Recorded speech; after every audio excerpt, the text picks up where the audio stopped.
our next speaker, has collected a lot of data till he found what he actually wanted to do. So again, we go in English, right? And I'm very happy to introduce you Jamie McCallum. He has founded Nature Positive Projects and a force for nature. So I'm really curious to hear your story and how you got to do the best you can. He is an absolute marketing pro, and I'm sure we can learn a lot from you. Thank you. Shall I take the presentation? I'm such a marketing pro. We've got problems with my presentation, so that's not a very good start. I don't know why that is. But very good to meet you all. I'm Jamie McCallum, and I'm the founder of an organization called Force for Nature. I'm not usually this scruffy, but I spent a lot of time drawing with chalk, so I'm sort of covered in chalk. But that's an indication of I like getting dirty, which is a very ranger thing to do. And I work with rangers all over the world. And it's that last mile of people who work to protect conservation or protect nature that I work with. So now the slides are up, I can probably talk a bit more coherently. By the way, is this just the right hand, just the flick, that one there? Yeah, cool. Okay, so the focus of Force for Nature is really all about delivering value for businesses, but through a unique method. It's through a tangible method, real people on the ground delivering real projects. And I think that's what I'm going to talk a bit about today. I'm going to talk a bit of a background first about who rangers are and why they're important to business, that is, and how they can deliver value.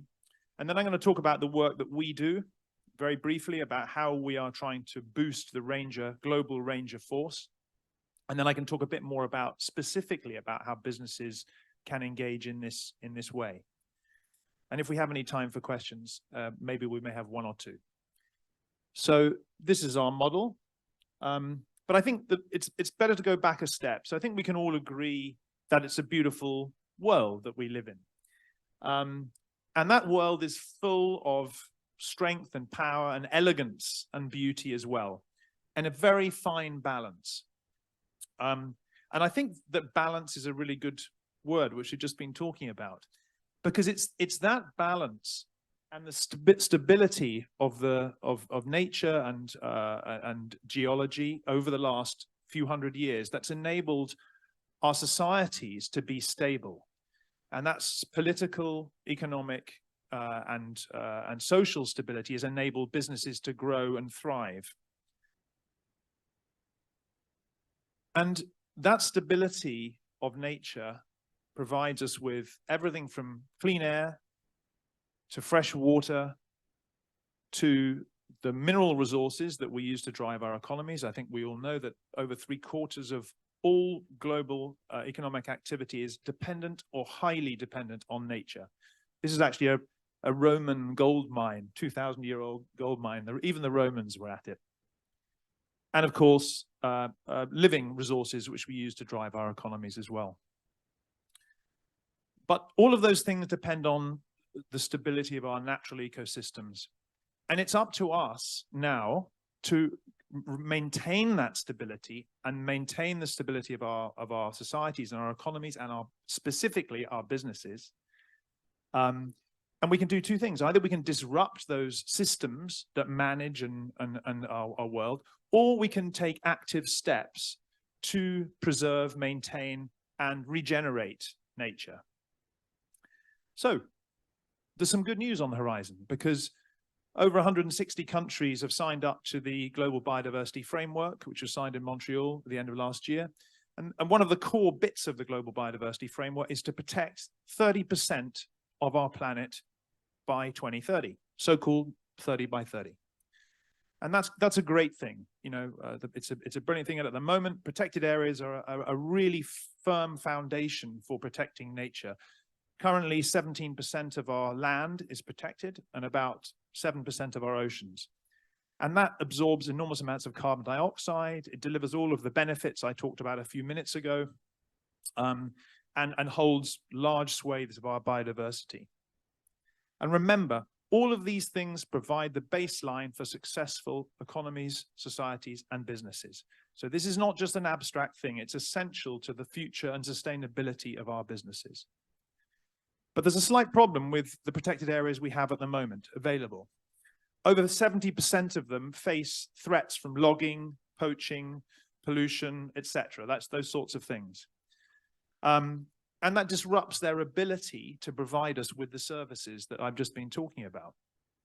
And that's a problem. So it's no good having 30% of the planet protected if we don't have the people on the ground to do the protecting of it. And rangers is the simple word for this. It could be forestier or guardaparques in Spanish, whatever it may be. But essentially, these are the people who are on the ground, they're guides, they're researchers, they fulfill all these roles. And there's some fantastic research which shows that when you have these guys on the ground, they're delivering there's 3 times the biomass at a site where they operate than if they're not there. And not only that, but when you invest $1 into a ranger, there are social benefits because the communities around them benefit by $3. So these are some really powerful reasons to get the right people on the ground to protect these systems. So today there are only 280,000 rangers. It's not very many. Actually, we should have about 800,000. There is not nearly enough rangers on the ground today. We're only got about a quarter of the number. And if we move to 30 by 30, we need a great deal more. We need up to 1.5 million. But not only do we not have enough rangers, also there's a lot of understaffed, as I just mentioned, but also there's a lack of funding, which means that they don't get training, equipment, welfare support. And all of these things are bad in their own right, but they're bad for us. They're bad for our economies and our businesses. So as I said, our mission at Force for Nature is to try and hit that 1.5 million target by 2030. So that's 1.5 million people, another 1.25 million people. We were talking about big ambitions earlier on. It's a massive task. And I think we all realize that we can't do that without collaboration. It has to be a collaborative approach. But without that, we will have lots of paper parks, what so-called paper parks, areas that are set aside on maps for nature and societies, but which are not actually functioning. So how do we achieve that 1.5 million figure? Well, we have to do it one ranger at a time, one person at a time. It's the only way to achieve it, which makes it seem like an impossible task. So one of the things that we are doing at Force for Nature, we're doing a whole stack of things. And the first thing is to try and recruit those number of people, recruit, equip, train, and provide welfare for those people. We can't do that except by using some shortcuts. So we've developed lots of technologies which we are using to reach thousands of rangers around the world. We have a ranger app which is reaching thousands of rangers around the world, delivering communication, training, knowledge sharing, community-based activities. But we're also working in collaboration with 30 other organizations to try and achieve these goals, along with some of the names you see there, but also the International Ranger Federation, the Swiss Ranger Federation, who are our good friends, and businesses as well. So the sorts of collaborative models that Klaus talked about are central to what we're trying to achieving this. And we're also using a lot of communication activities, and we talked about marketing. Actually, I'm not the marketing guy, I'm the biologist. My partner, Alicia, who's not here, but she's the marketing expert actually, but she is, so we've been running a lot of social media campaigns to promote the power and value of rangers around the world. And the last social media campaign we had with our collaborative partners reached sort of 7 or 8 million people. So we're doing a lot of work in that comms piece. So what does all this mean for businesses? Okay, so we talked about the generic value to businesses. You know, stable natural ecosystems is good for all of the things we talked about, and it has a direct impact on the sustainable future of businesses. But in a more precise way, what does it mean for businesses? So there's one thing that we're already speaking to a lot of businesses who do. They support our work directly. So they support our recruitment, they support ranger training. So for example, the other day we did, in Colombia, we did some first aid training for 100 rangers with Lush, the cosmetics company. So we also run the campaigns, as I said. So businesses are contributing directly to our work. And this is different from philanthropy, I have to say. This is a value exchange. So these businesses get involved in supporting the work we do, but we deliver them validated outcomes, which they can trust, not like some of the schemes out there, which, people find that actually there's no project on the ground, or the credits they've bought are valueless. This is highly verified activity because there's a human being at the end of it. So that's really essential. But of course, it's not just about contributing directly to rangers and those societies. It's also about the value.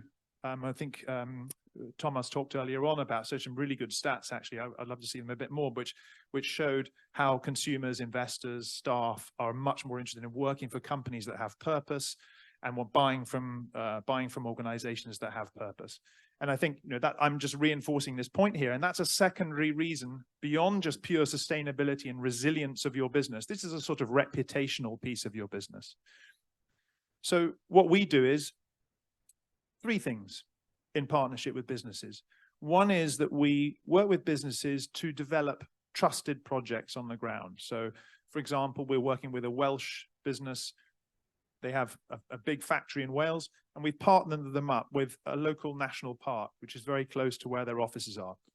And we've designed a peatland restoration project in Wales, very close to where their offices are.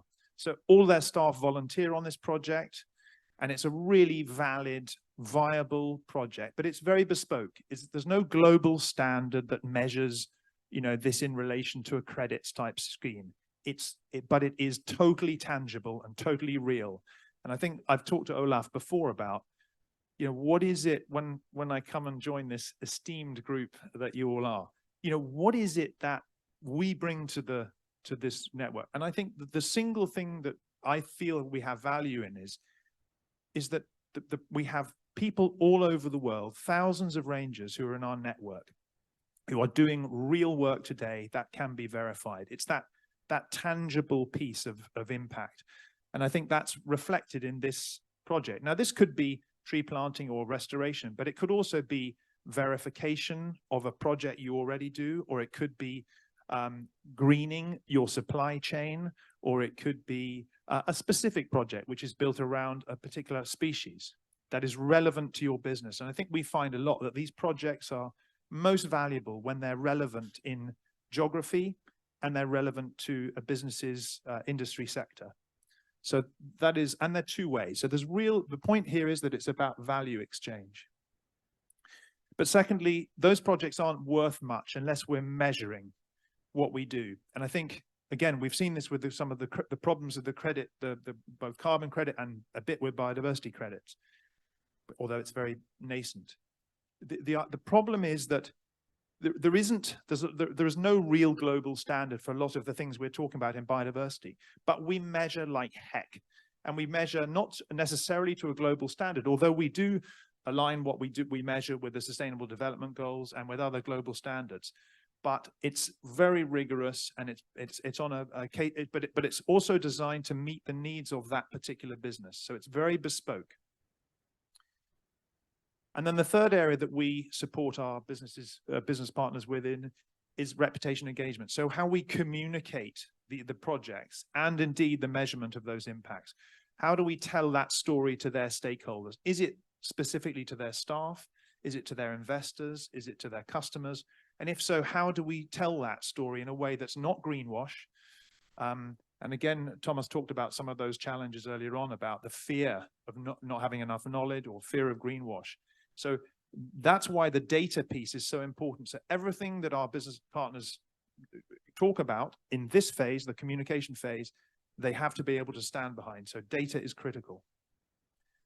So that's a very brief run through of our story. I'm through there, and I'm giving a talk with Sibyl later on. We're doing a workshop. There's Sibyl. But also I'm just hanging around there during the marketplace. So I'd be very happy to talk more with anybody, but I've whistled through it. So we actually have a few minutes for questions, because I was really keen, again, coming back to what Thomas said, listening to the audience, rather than just talking to them. So I'm going to take his advice now, and I'm going to see if anybody has any questions about any of those bits. First of all, the setup, the ranger piece. Secondly, the work we're doing to try and find those rangers. And then thirdly, the sort of business interaction. So I'd love to hear anything. Maybe the more provocative your question is, the better. So challenge me, and I'll, it'll get the conversation going. Ah, yes, Claude.